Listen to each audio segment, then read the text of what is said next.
The morning fog hung low over London as Prince Harry stepped out of his black sedan at Westminster Abbey.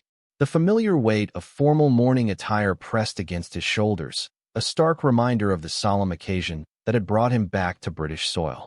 Lady Margaret Thornfield, a beloved cousin of the royal family and patron of numerous charities, had passed away after a brave battle with cancer. Her funeral would mark the first time Harry had attended a royal ceremony since his controversial departure from official duties 3 years earlier. Camera flashes erupted from behind the barriers as photographers captured every detail of his arrival. Harry's jaw tightened almost imperceptibly as he straightened his military medals, earned during his tours in Afghanistan. The same decorations that had once been a source of pride now felt like artifacts from a different life, a time when his place in the royal hierarchy seemed certain and unshakable. Inside the Abbey, family maybe 3 months after Margaret's funeral, Harry found himself back in London, this time for a very different occasion. The Veterans Mental Health Foundation, an organization he had helped establish during his royal years, was celebrating its 10th anniversary with a gala that would honor service members who had made extraordinary contributions to mental health advocacy. The event represented a perfect intersection of his ongoing charitable commitments and his slowly rebuilding relationship with his British family. Meghan had accompanied him this time, her first return to the UK since their departure from royal duties. The decision had not been made lightly, and their security team had worked extensively with palace officials to ensure appropriate protocols were in place. The children had remained in California with Meghan's mother, a practical choice that avoided additional complications while allowing their parents to focus on the delicate navigation of their return. The morning of the gala, Harry and Meghan sat in their suite at Claridge's, reviewing the day's schedule with their private secretary. The event would include both public and private elements, with a reception for major donors followed by the main ceremony and dinner. Several members of the royal family had confirmed their attendance, including William and Catherine, creating the possibility for the most significant public reunion since Harry's departure. The photographers will be particularly focused on any interaction between you and the family, their communications advisor warned gently. Even the smallest gestures will be analyzed extensively. The key is to remain natural while being mindful of the broader implications. Meghan nodded, her expression calm despite the underlying tension of the situation. She had faced intense media scrutiny before, but returning to the environment that had contributed to their decision to leave added complexity to every decision about behavior and appearance. "I'm not concerned about the photographs," she said with quiet confidence. "Our presence here is about honoring the veterans and supporting work that genuinely matters. If our family relationships improve as a result, that's wonderful, but it's not the primary goal." Harry appreciated her perspective, which helped him maintain focus on the event's real purpose. The foundation had helped thousands of veterans access mental health resources, and tonight's celebration would raise both funds and awareness for expanding those programs. Their personal family dynamics, while important, should not overshadow the substantive work being recognized. The venue was the Royal Festival Hall, chosen for its combination of grandeur and accessibility. The foundation had specifically requested a location that would feel welcoming to veterans who might be intimidated by more traditional royal venues. The main hall had been decorated with displays honoring the stories of service members who had overcome mental health challenges and gone on to help others facing similar struggles. Harry and Meghan arrived separately from the other family members, a practical choice that avoided creating a media spectacle around their potential interactions. They moved through the reception with practiced ease, engaging warmly with veterans, donors, and foundation staff who had worked tirelessly to make the evening successful. Colonel James Richardson, a veteran who had served alongside Harry in Afghanistan and now ran one of the foundation's most successful programs, approached them near the display, featuring his own story of recovery and advocacy. "Your Royal Highness, Mrs. Sussex, thank you for being here tonight. This foundation literally saved my life, and I know I'm not the only one who feels that way." Harry clasped the colonel's hand firmly, genuinely moved by the sentiment. "James, you know you saved your own life. We just tried to create some better tools and remove some barriers. The courage was all yours. And The courage of everyone else here tonight, Meghan added, looking around the room at the collection of veterans, family members, and supporters who had gathered. This community has demonstrated that healing is possible and that asking for help is actually a form of strength. As they continued through the reception, Harry became aware that William and Catherine had arrived and were working their own way through the crowd on the opposite side of the room. The brothers caught sight of each other across the space, exchanging a brief nod of acknowledgement before returning their attention to their respective conversations. The gesture was small but significant, suggesting that the progress made at Margaret's funeral had been maintained during their months apart. The foundation's director, Dr. Sarah Chun, approached Harry with an update on the evening's program. Your Royal Highness, we've had to make a small change to the presentation schedule. The Prince of Wales has asked to introduce your speech rather than simply presenting one of the awards. He felt it was important to publicly acknowledge your role in founding and sustaining the organization. Harry was surprised by this development, which had not been part of the original program. William's request suggested a level of public support that went beyond their private conversations at Kensington Palace. It also represented a potential risk, as any awkwardness between them would be magnified by the public setting. Did he say why he wanted to make that change? He mentioned that tonight was about recognizing contributions to veterans' welfare, and he felt your work deserved specific recognition in that context. Harry considered the implications before agreeing to the modification. William's gesture could be seen as an olive branch, a public signal that their personal relationship was separate from their shared commitment to charitable work. It also demonstrated William's growing confidence in his own public role, as he chose to associate himself explicitly with his brother's work despite their complicated history. When the formal program began, the audience moved into the main hall for the presentation and speeches. The atmosphere was both celebratory and reverent, recognizing achievements while acknowledging the ongoing challenges faced by many veterans. The foundation had helped establish programs in 12 countries, and veterans from several of those locations had traveled to London for the anniversary celebration. William's introduction of Harry was carefully crafted, focusing on the foundation's impact rather than their personal relationship. However, his words carried unmistakable warmth and respect that would not be lost on the audience or the media. The Veterans Mental Health Foundation represents the very best of what can be accomplished when passion meets purpose, William said from the podium. My brother Harry's vision for this organization was born from his own military experience and his recognition that our service members deserved better support during their transition to civilian life. Tonight, we celebrate not just the foundation's achievements, but the thousands of lives that have been improved because someone had the courage to imagine better solutions. Harry felt unexpectedly moved by his brother's words, which went beyond mere protocol to offer genuine praise for work that had become central to his identity. When he took the podium, he began by acknowledging William's introduction and the broader family support that had made the foundation possible.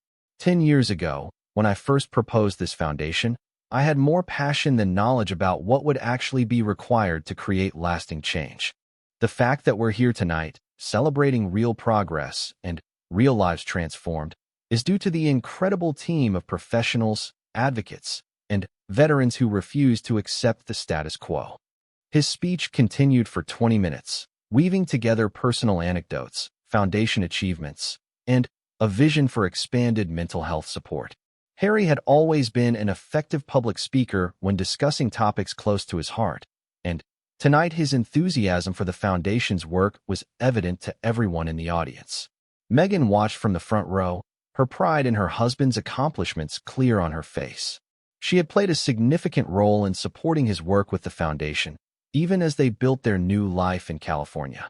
Her presence tonight sent its own message about their commitment to maintaining connections with causes they cared about, regardless of their official status. After the formal presentations concluded, the evening moved to a dinner that allowed for more intimate conversations among the participants. The seating arrangement had been carefully considered, with Harry and Meghan placed at a table that included several foundation board members and veteran advocates, while William and Catherine were positioned nearby, but at a separate table with major donors and government officials. During the meal, conversation flowed naturally among people united by their shared commitment to veterans' welfare.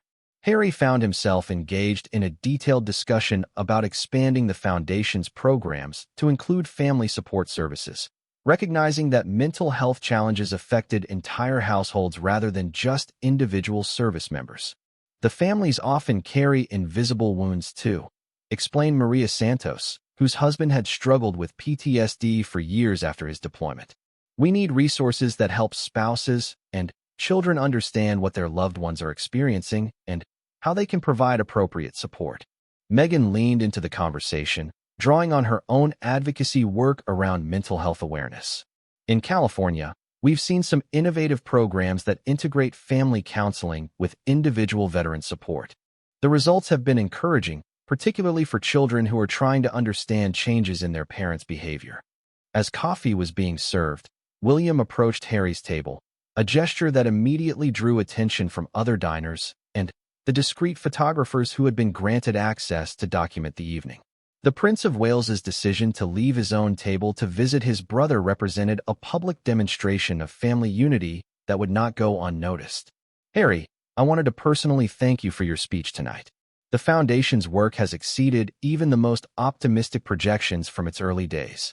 Thank you, William. That means a great deal coming from you. The support from the family has been crucial, especially during the early years when we were still figuring out what approach would be most effective. Catherine joined them, offering warm greetings to both Harry and Meghan. The four of them stood together for a few minutes, engaged in what appeared to be genuinely pleasant conversation. Several veterans and their families approached to express their gratitude for the Foundation's work, creating a natural buffer that allowed the royal family members to interact without feeling like they were performing for an audience. Meghan, I hope you'll consider visiting some of the Foundation's new programs the next time you're in London, Catherine suggested. We've started a partnership with local schools to educate young people about veterans' contributions and challenges. Your background in advocacy would bring valuable perspective to that work. The invitation surprised Meghan, representing a level of inclusion in ongoing royal charitable work that she had not expected. I would be honored to participate. Education has always been one of my primary interests, and combining it with veterans' support sounds like a natural fit. As the evening wound down, family members began making their departures, but not before William and Harry had a brief private conversation away from the crowd. They stepped onto a balcony overlooking the Thames, where they could speak without being overheard or photographed. Tonight felt like progress, William said, looking out over the river. Not just for us personally, but for demonstrating that we can support each other's work even when our situations are different. I agree. The Foundation benefits from having royal patronage, and I think you benefit from being associated with programs that are delivering concrete results rather than just traditional charitable appearances. Catherine and I have been talking about ways to expand our mental health advocacy work. We'd like to explore potential collaborations with your foundation, if you're open to that. Harry was intrigued by the possibility, though he recognized the complexity of creating formal partnerships given their changed circumstances. I think that could work, as long as we structure it properly.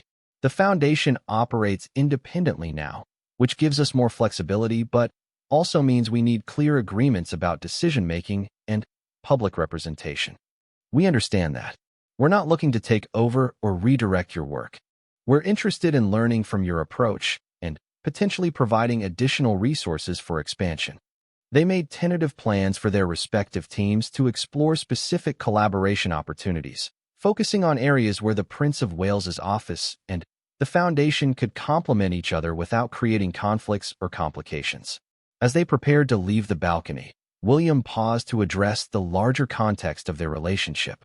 Harry, I want you to know that tonight has reinforced something I've been thinking about since Margaret's funeral. Whatever differences we've had about royal duties and family responsibilities, I've never stopped respecting the work you do or believing in your commitment to making a positive difference. That means everything to me, William. I know our paths have diverged significantly, but I hope we can find ways to support each other even when we're pursuing different approaches to public service. The drive back to their hotel gave Harry and Meghan time to process the evening's events and their implications for future family relationships. The gala had been successful on multiple levels, raising substantial funds for the foundation while also demonstrating that they could participate in British public life without reigniting past controversies. "How are you feeling about everything?" Meghan asked as they settled into the comfortable seats of their security vehicle. "Cautiously optimistic. Tonight felt different from Margaret's funeral, more like we were working together rather than just managing to be civil." William's willingness to publicly support the foundation and Catherine's invitation for you to participate in their programs suggests they're thinking about long-term collaboration rather than just managing family relationships. "I noticed that too. The key will be maintaining appropriate boundaries while remaining open to genuine partnership opportunities. We can't let family dynamics compromise the foundation's independence, but we also shouldn't dismiss potential benefits out of pride or past hurt feelings." 3 days later, as they prepared to return to California, Harry and Meghan received a handwritten note from King Charles, expressing his appreciation for their participation in the gala and his hope that it represented the beginning of increased collaboration between Harry's independent work and the broader royal family's charitable activities. The note concluded with an invitation for the entire family, including Archie and Lilibet, to spend part of the summer at Balmoral, continuing a tradition that had been interrupted by their departure from royal duties. The invitation was extended without conditions or expectations, simply as a grandfather's desire to spend time with his grandchildren in a setting that had always been important to the family. Harry and Meghan discussed the invitation extensively during their flight home, recognizing both its potential benefits and its risks. A summer visit would allow their children to develop relationships with their British family, while also providing opportunities for Harry and William to continue rebuilding their connection away from public scrutiny. By the time they landed in California, they had decided to accept the invitation, with appropriate security arrangements and clear understandings about privacy and media access. The decision represented a significant step forward in their evolving relationship with the royal family, one that honored both their independent choices and their ongoing family bonds. Margaret would have been pleased with the progress that had been made since her funeral, Harry thought, as he watched the familiar coastline of California come into view. Her belief in the enduring strength of family connections was proving correct, even when those connections required careful tending and patient cultivation.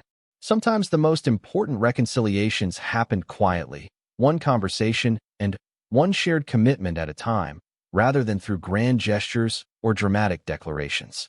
The Foundation's anniversary gala had demonstrated that Harry and his family could maintain their independence while still contributing to causes they cared about alongside their royal relatives.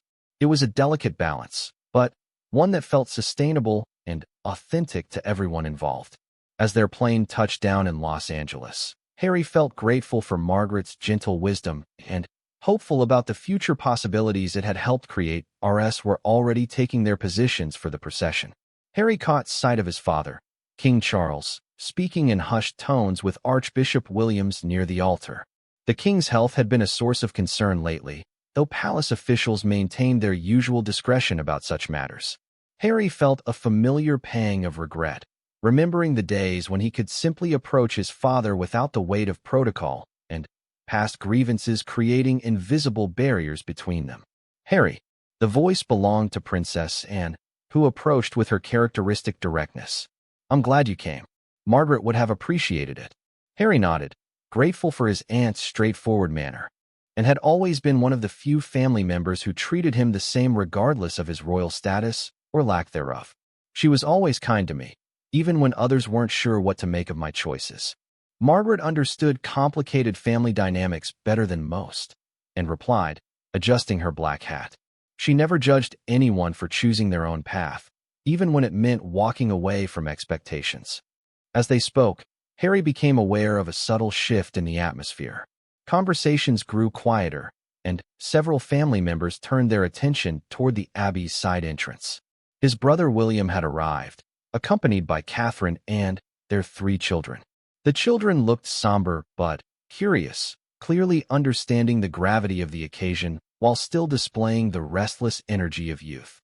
William's eyes swept the gathering until they found Harry. For a moment, the brothers simply looked at each other across the sacred space. 3 years of separation, hurt feelings, and public disagreements seemed to crystallize in that single glance. William's expression was carefully neutral, the face of a future king who had learned to mask his emotions in public settings. Harry felt his own features arrange themselves into a similar mask of royal composure. Catherine noticed the silent exchange and gently guided the children toward their designated positions, giving the brothers a moment of space.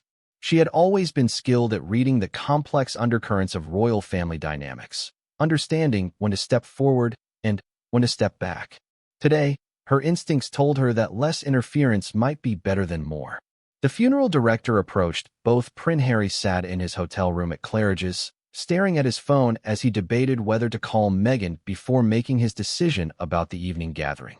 The afternoon light filtered through the heavy curtains, casting familiar shadows across the elegant furnishings that reminded him of countless stays in London over the years. His security detail waited patiently in the adjoining suite, understanding that their principal needed time to process the emotional weight of the day's events. The funeral had stirred up feelings he had carefully compartmentalized since moving to California. Being back in the Abbey, walking alongside his family, had reminded him of both the beauty and the burden of royal tradition. Margaret's service had been a masterclass in royal ceremony, everything executed with precision and dignity, yet somehow still feeling genuinely personal and heartfelt. He finally dialed Meghan's number, knowing she would be starting her day in Montecito while he was ending his in London. She answered on the second ring, her voice immediately warm and concerned. "How was it, love? I've been thinking about you all day." "Difficult, but necessary," Harry replied, settling back into the plush armchair by the window. Margaret would have been pleased with how everything went. The service was beautiful, very much in her spirit. "And your family? How was that part?" Harry paused, knowing that Meghan could read his silences as well as his words. "Better than expected, actually. William and I spoke briefly. Nothing earth-shattering, but it wasn't hostile either.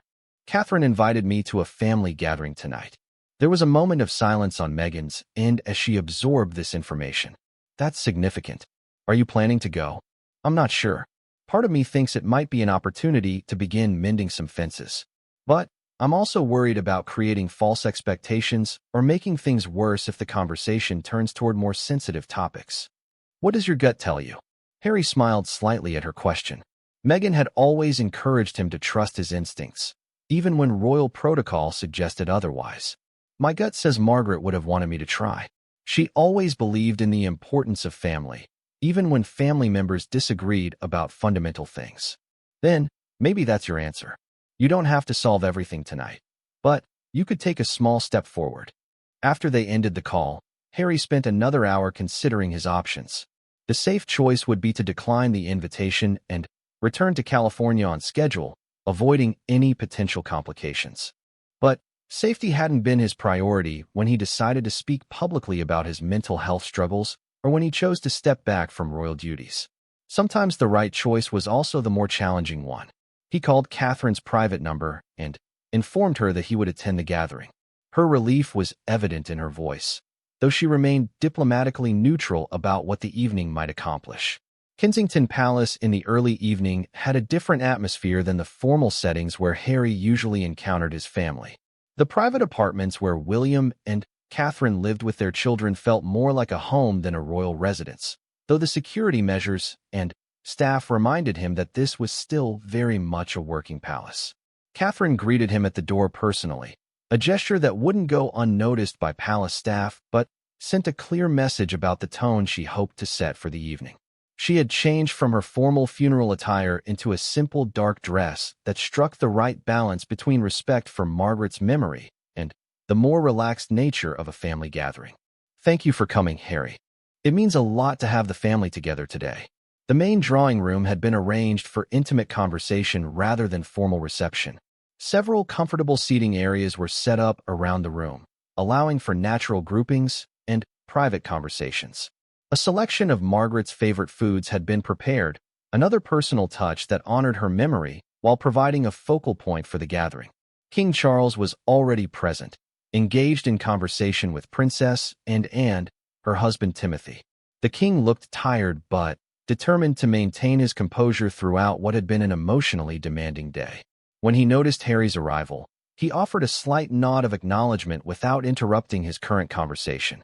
William emerged from what Harry remembered as the family's private study, having just finished helping the children with their homework before joining the adults. The sight of his brother in such a domestic role struck Harry as both familiar and foreign. They had both grown into their adult lives during their years of separation, accumulating experiences and responsibilities that the other knew little about. "Harry, I'm glad you decided to come." William's greeting was formal but not unfriendly, the tone of someone trying to navigate unfamiliar territory with good intentions. "Thank you for the invitation. It feels right to be here today, honoring Margaret's memory with family." They stood together somewhat awkwardly for a moment before Catherine smoothly intervened, guiding them toward a quiet corner where they could speak without the attention of the entire room. She had clearly given this arrangement considerable thought, understanding that any conversation between the brothers would need space and privacy to develop naturally. The children were asking about their cousins earlier, William mentioned, settling into one of the comfortable chairs. "They remember Archie from before you moved, but they're curious about Lilibet since they've never really had a chance to get to know her." Harry felt a familiar twist of emotion at the mention of his children's relationship with their British family. They ask about their cousins too. Archie especially remembers playing with George and Charlotte. He talks about visiting London sometimes, though he's also very settled in his school in California now. It must be quite an adjustment, creating a completely new life in a different country. It has been, but it's also been rewarding. The pace of life is different there, more private. We can take the children to the park or out for ice cream without it becoming a news story. That freedom has been valuable for all of us. William nodded thoughtfully.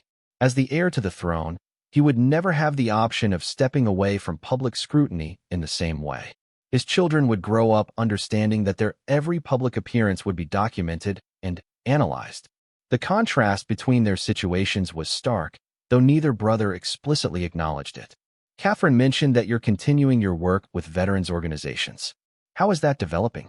Harry's posture relaxed slightly as he shifted to discussing work that genuinely energized him. "It's been incredible, actually. We've been able to create programs that really make a difference in veterans' lives, helping with everything from mental health support to career transitions. The focus is on practical assistance rather than ceremonial appearances." "That sounds meaningful. I know how important that work has always been to you."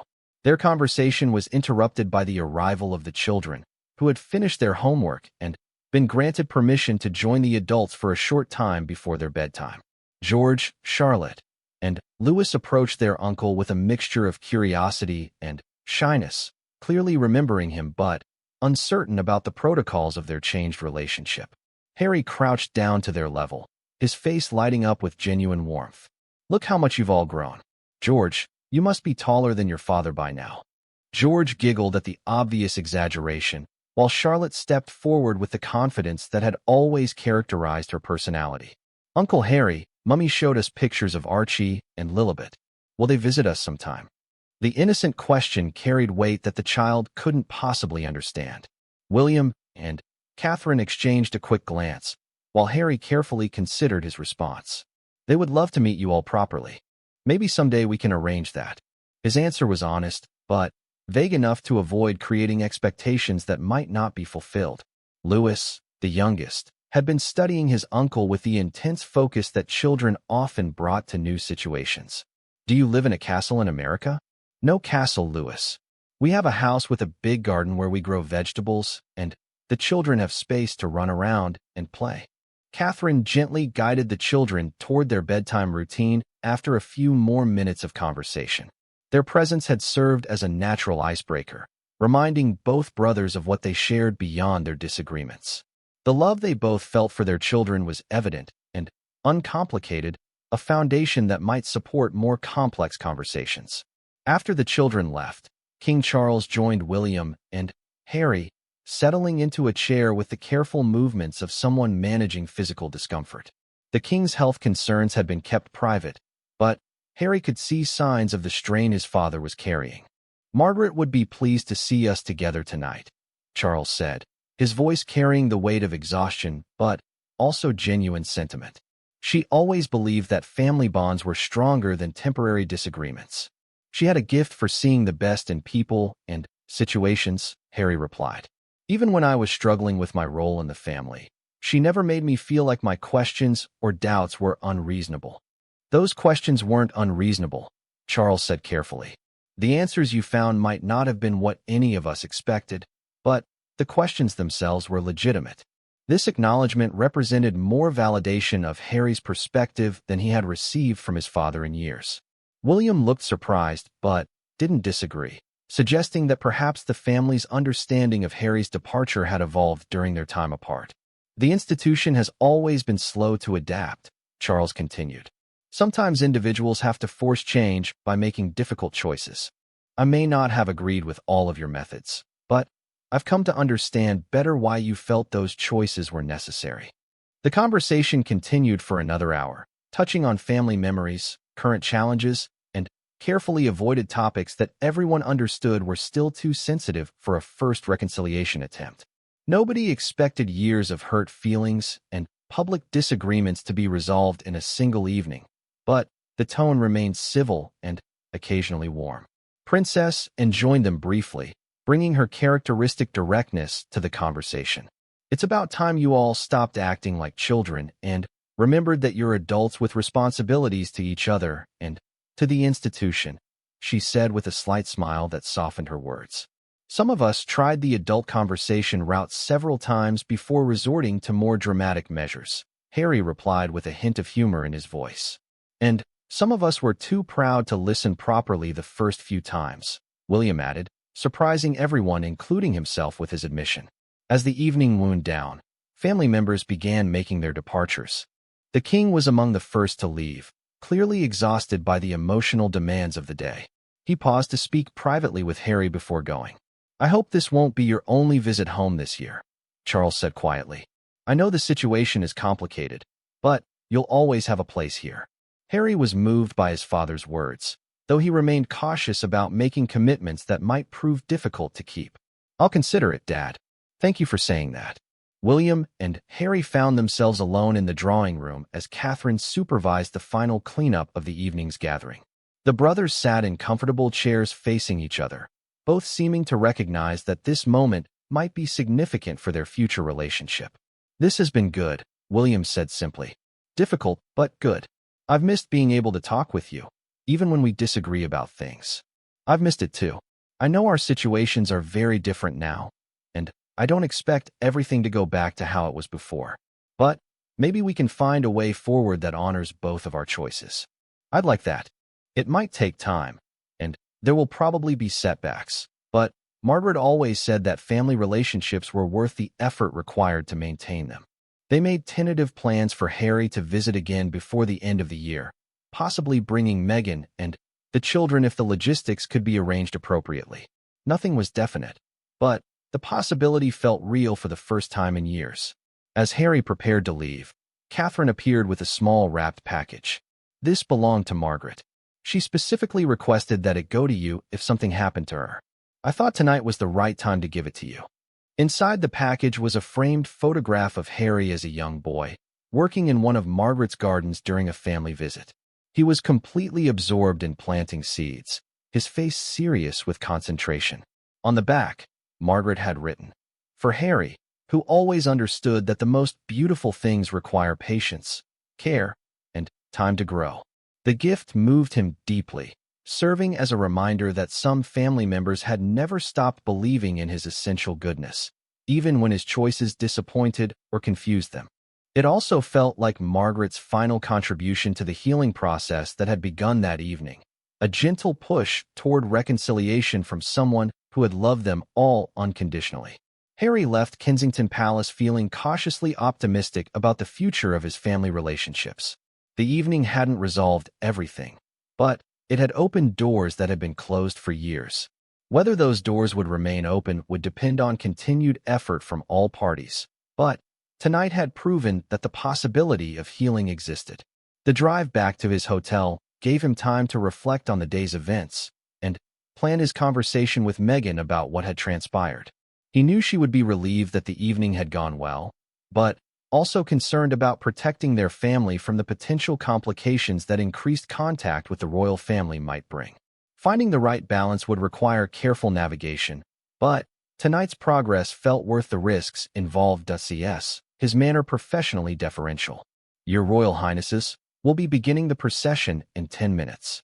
Prince William, you'll be walking immediately behind His Majesty the King. Prince Harry, your position is third in line, behind the Duke of York. Harry accepted the arrangement without comment, though he couldn't help but notice how his position had shifted. Once, he would have walked directly beside William, their steps synchronized from years of shared ceremonies. Now, protocol placed him behind Andrew, a reminder that his voluntary step back from royal duties had consequences beyond his personal freedom. William approached slowly, his formal court shoes clicking against the ancient stone floor. Harry, William. The greeting was minimal, but it marked the first direct acknowledgement between them in over a year. Neither brother extended a hand or made any gesture toward physical contact, but the simple exchange of names felt significant in the charged atmosphere. How is Meghan? William asked, his tone carefully neutral. She's well, thank you. She wanted to attend, but we thought it best if she remained in California with the children. Harry's response was equally measured, though beneath the surface, both brothers understood the complexity behind that decision. Meghan's presence would have created additional media scrutiny and potentially overshadowed Margaret's memorial service. And Archie and Lilibet? Growing fast. They're at school and starting to make friends in their new community. Harry's voice softened slightly when speaking of his children, the first genuine emotion he had displayed since arriving. William nodded, and, for a brief moment, his formal mask slipped enough to reveal something that might have been longing. He rarely saw his nephew and niece, another casualty of the family's fractured relationships. Please give them my regards. I will. The funeral director returned, signaling that the procession was about to begin. Both princes took their positions, the weight of tradition and family history settling around them like an invisible cloak. The organ began its solemn melody, and the congregation rose as one. King Charles led the procession with the measured pace that royal protocol demanded. His face showed the strain of recent months, both personal and political challenges having taken their toll. Behind him, William walked with the bearing of a man who had accepted his destiny, even when that destiny sometimes felt like a burden too heavy to carry. Harry found his rhythm in the third position, his military training evident in his precise steps and straight posture. The abbey filled with the sound of footsteps on ancient stone, a rhythm that had marked royal ceremonies for centuries. As they walked, Harry became acutely aware of the history surrounding them, the generations of his family who had walked these same paths during times of joy and sorrow. The media coverage would focus on the brothers' interaction, or lack thereof. Commentators would analyze their body language, the distance between them, the brief words they exchanged. But inside the abbey, surrounded by family and friends who had genuinely loved Lady Margaret, the focus remained on celebrating a life well lived and mourning a presence that would be deeply missed. Margaret's coffin was draped with flowers from her own gardens, a personal touch that she had requested. She had been known for her love of horticulture and had created several public gardens that remained popular destinations for families throughout London. Her charitable work had focused on providing green spaces in underserved communities, believing that access to nature was essential for mental health and community well-being. As the procession reached the altar, Harry caught a glimpse of his grandmother's portrait in one of the chapel's alcoves. Queen Elizabeth's image seemed to watch over the proceedings with the same steady presence she had provided in life. Her passing had been a profound loss for the entire family, but it had also highlighted how quickly time was passing and how precious these moments of family unity had become. The service began with Archbishop Williams delivering a heartfelt tribute to Margaret's life and work. He spoke of her dedication to her causes, her love for her family, and her ability to find humor even in difficult circumstances. Several family members shared readings and memories, painting a picture of a woman who had lived with purpose and grace. During the service, Harry found himself reflecting on his own journey over the past few years. The decision to step back from royal duties had not been made lightly, and the consequences had been more far-reaching than he had initially anticipated. His relationship with William had been collateral damage in his pursuit of personal freedom and protection for his immediate family. Yet sitting in the abbey, surrounded by the rituals and traditions that had shaped his entire life, Harry felt a complex mix of emotions. There was sadness for what had been lost, but also a quiet satisfaction with the life he had built in California. He had found peace in his work with veterans organizations, his mental health advocacy, and his role as a husband and father. The trade-offs had been significant, but they had also been necessary for his own well-being. As the service concluded, the family prepared for the final procession to the cemetery. This would be a more intimate gathering, limited to close family and Margaret's most cherished friends. The public portion of the ceremony had ended, and the cameras would be kept at a respectful distance during the burial. Harry and William found themselves walking side by side as they left the abbey, their positions having naturally converged as the formal structure of the procession relaxed slightly. Neither spoke, but there was something less rigid in their bearing, as if the shared ritual had reminded them of bonds that transcended their current disagreements. The afternoon sun had burned away the morning fog, casting long shadows across the cemetery grounds.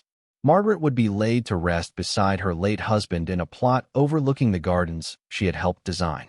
The setting was peaceful, a fitting final resting place for someone who had spent her life creating beauty and supporting others. As the family gathered around the gravesite, Harry noticed how the informal arrangement brought him closer to his immediate family than he had been in years. His father stood nearby, looking older than Harry remembered, but still carrying himself with the dignity that had defined his entire life. William was focused on ensuring his children understood the significance of the moment, while also providing them with comfort during an emotionally difficult day. The burial service was brief but moving, with each family member placing a flower on the coffin before it was lowered into the ground. When Harry's turn came, he chose a white rose from the arrangement, a flower that had always reminded him of his mother's memory. As he placed it gently on the polished wood, he whispered a quiet thank you to Margaret for her years of kindness and support. The gathering began to disperse slowly, with family members sharing quiet conversations and making plans to visit Margaret's public gardens in the coming weeks. Several mentioned organizing a memorial charity event in her honor, continuing the work she had been so passionate about throughout her life. Harry stood at the edge of the gathering, uncertain about the protocol for departure. In the past, family events had always included informal time afterward, opportunities to catch up and maintain relationships.